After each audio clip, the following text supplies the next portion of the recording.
साथियों नमस्कार।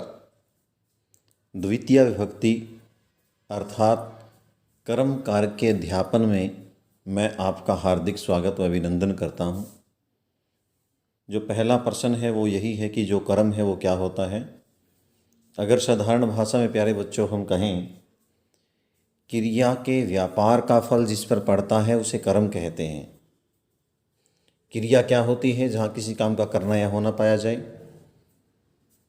जैसे ध्यान दें,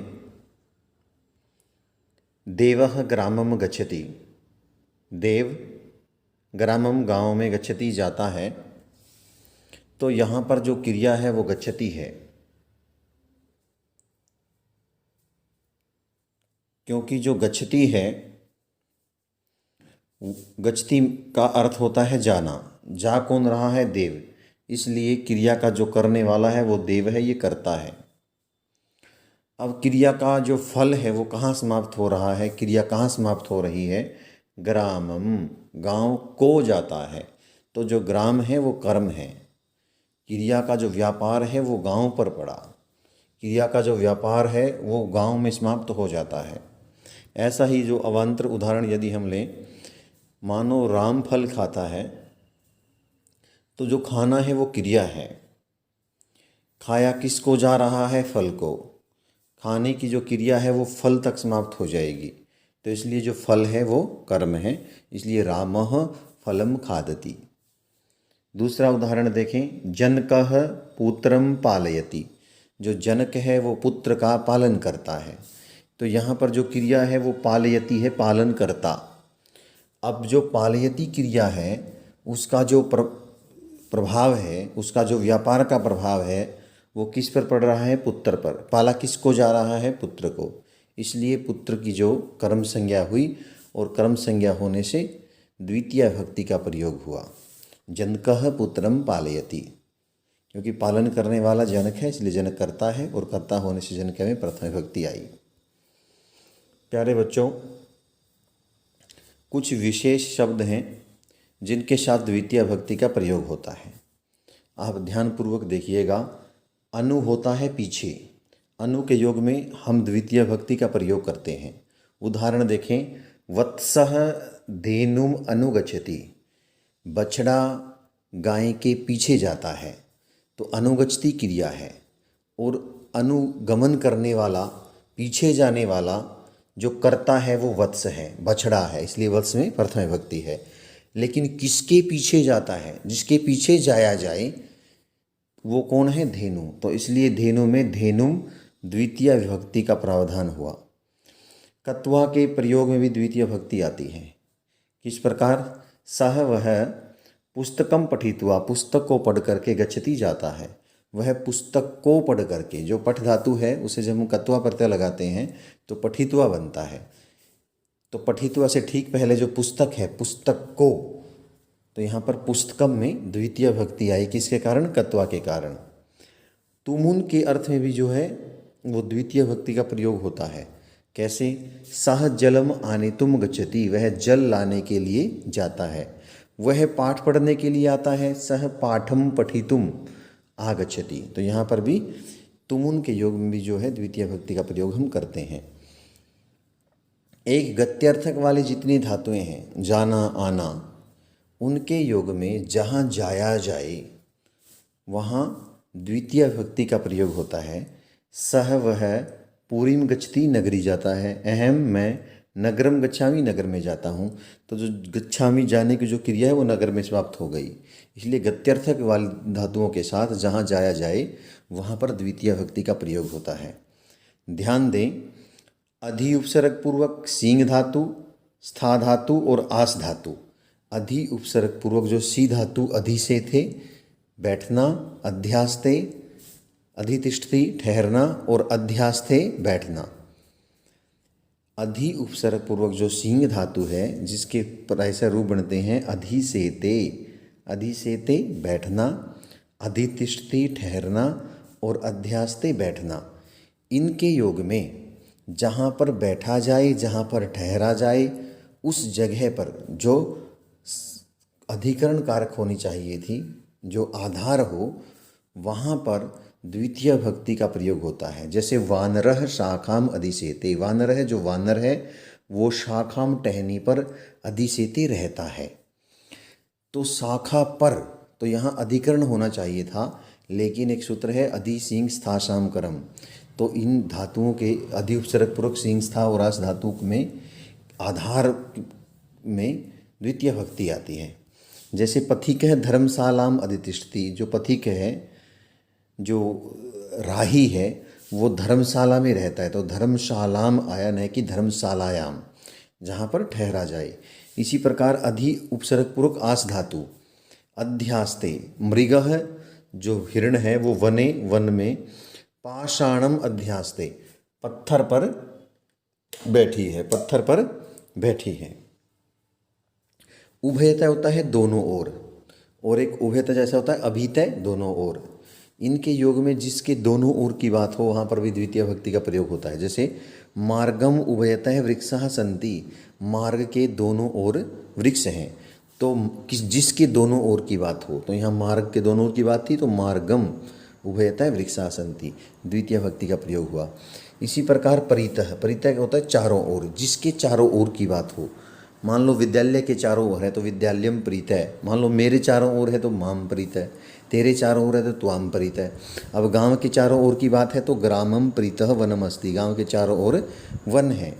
इसी प्रकार सर्वतः, जिसकी सभी ओर की बात हो, मान लो मार्ग के सभी ओर तो मार्गम सर्वतः, ठीक है, तुम्हारे सभी ओर तो त्वाम सर्वतः, गांव के सभी ओर तो ग्रामम सर्वतः। इसी प्रकार नगरम सर्वतः जलमस्ति, नगर के सभी ओर जल है। आगे देखते हैं कुछ और शब्द हैं जिनके योग में हम द्वितीय भक्ति का प्रयोग करते हैं। धिक मैंने धिक मैंने किसी को धिक्कारना, जिसको धिक्कारा जाए। जैसे धिक पापीनम, पापी को धिक्कार है। धिक दुष्टम, दुष्ट को धिक्कार है। धिक दुर्जनम, दुर्जन को धिक्कार है। या किसी छात्र को यदि धिक्कार है तो धिक छात्रम। ऊपरी ऊपरी के योग में ऊपरी ऊपरी होता है ऊपर ऊपर, जिसके ऊपर ऊपर की बात हो। जैसे ऊपरी ऊपरी वृक्षम मेघा संति, वृक्ष के ऊपर ऊपर बादल हैं। वृक्षस्य होनी चाहिए था षष्ठी भक्ति, लेकिन जिसके ऊपर ऊपर की बात हो, तो इसलिए ऊपरी ऊपरी से वृक्षम आया, वृक्ष से नहीं आया। अधे अधि होता है नीचे नीचे, अधे अधि होता है नीचे नीचे। जैसे अधि अधम लोकम हरि, जो लोक के नीचे नीचे कौन है? हरि है, भगवान विष्णु हैं। तो यहाँ पर अधे अधि के योग में लोकम, लोक शब्द में द्वितीय भक्ति का प्रयोग हुआ। इसी प्रकार अधो अधय, ये भी होता है नीचे नीचे। अधो अधय मेघान पर्वत अस्ति, कि मेघों के नीचे नीचे जो है वो पर्वत है, तो मेघान का प्रयोग हुआ। अभित मैंने पहले ही बताया था, अभित के योग में द्वितीय भक्ति का प्रयोग होता है। ग्रामम अभित जलम अस्ति, गाँव के दोनों ओर जल है, तो जिसके दोनों ओर की बात हो। समया होता है नज़दीक, और निक्सा भी होता है नज़दीक। समया भी नज़दीक और निक्सा भी नज़दीक, जिसके नज़दीक की बात हो। जैसे ग्रामम समया विद्यालय अस्ति, गांव के पास में विद्यालय है। इसी प्रकार विद्यालयम निक्ष्या, विद्यालय के पास में औषधालय अस्ति, औषधालय है। हा और प्रति, हा के योग में भी जिसको दुखपूर्वक धिक्कारा सा जाए, हा निर्धनता, मर निर्धनता को धिक्कार है। प्रति होता है की ओर, जिसकी ओर जाया जाए। जैसे नगरम प्रति गच्छति, वह नगर की ओर जाता है, वहाँ पर भी द्वितीय भक्ति का प्रयोग होता है। अंतरा होता है बीच में, अंतरा क्या होता है? बीच में। इस अंतरा शब्द के योग में भी द्वितीय भक्ति का प्रयोग होता है। जैसे पितरम मातरम च अंतरा, कि पिता और माता के बीच में सुत अस्ति, बेटा है। या हम कहें कि गंगा और यमुना के बीच में नगर है, तो हम कहेंगे गंगाम यमुनाम च अंतरा नगरम अस्ति। हम कहें तेरे और मेरे बीच में हरि है, ठीक है, तो हम कहेंगे त्वाम माम च अंतरा हरि अस्ति। बिना, बिना के योग में, और बिना के जो दूसरे पर्यायवाची हैं वो अंतरेण, अंतरेण भी होता है के बिना। इनके योग में भी द्वितीय भक्ति का प्रयोग होता है। बिना के योग में विशेषतः द्वितीय, तृतीय, पंचमी तीनों आती हैं। जैसे नारीम बिना जीवनम नास्ति, नारी के बिना जीवन नहीं है। आगे देखते हैं, जो अग्रिम है वो देखते हैं।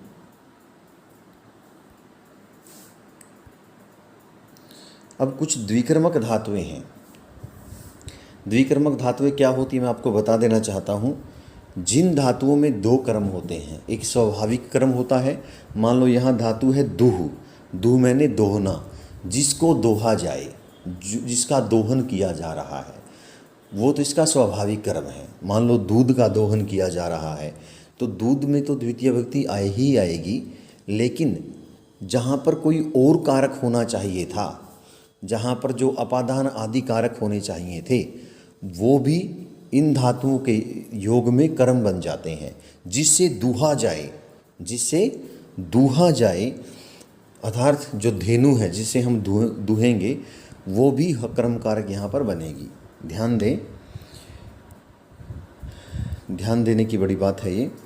जैसे गोपह जो गोपाला जो गवाला है, गोपह जो गवाला है, धेनु से, गाय से, दुग्धम दूध को, दोगदी दोहता है।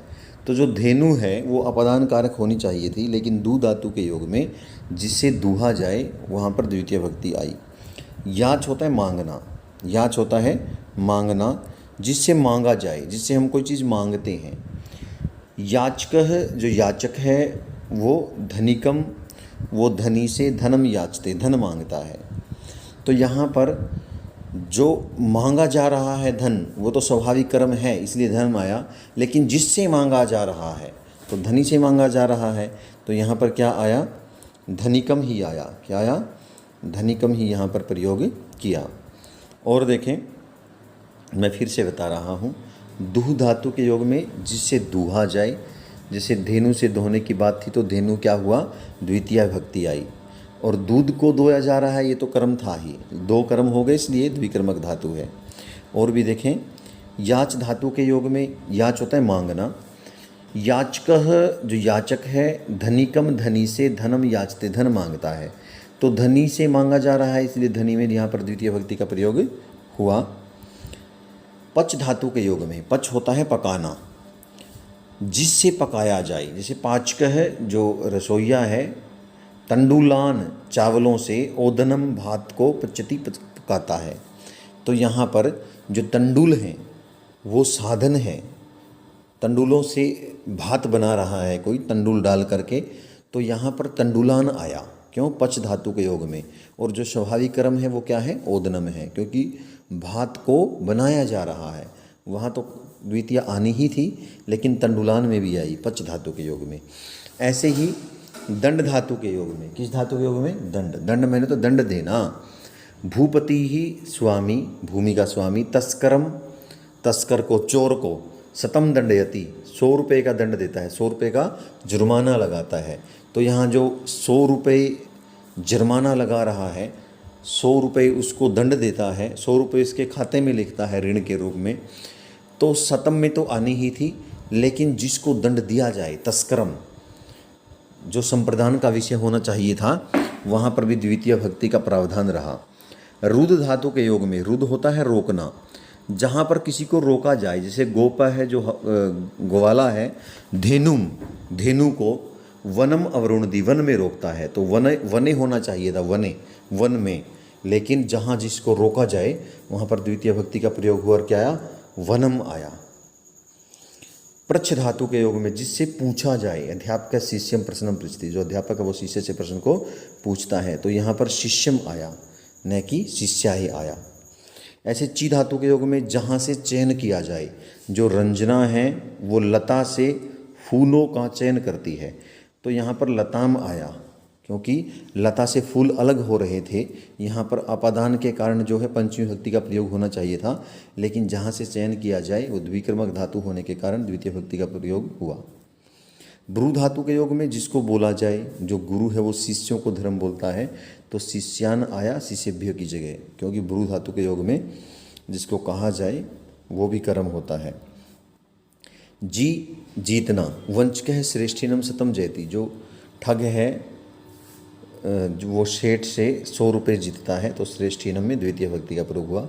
शास कहना, शिष्य ऋषि शिष्यान धर्मम शास्ति, उपदेश देना, तो शिष्यान में द्वितीय भक्ति का प्रयोग हुआ। मथ के योग में जिससे मथा जाए, जो गोपिका है वो दूध से मक्खन को मथती है, तो दूध से अन्य कारक था, लेकिन फिर भी दुग्धम यहाँ पर जो द्वितीय भक्ति आई।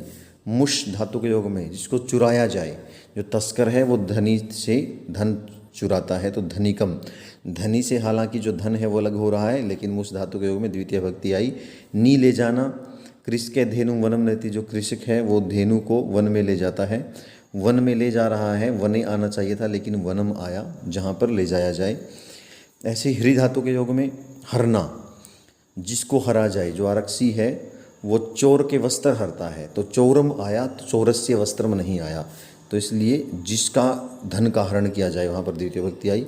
कृष कर्ष खेती करना या खींचना, आकर्षण करना। बालक है अजाम वनाम करस्ती, जो बालक है वो अजा को, बकरी को वन में ले जाता है, ठीक है, तो यहाँ पर वनम, जहाँ पे ले जाया जाए वहाँ पर द्वितीय भक्ति का प्रयोग हुआ।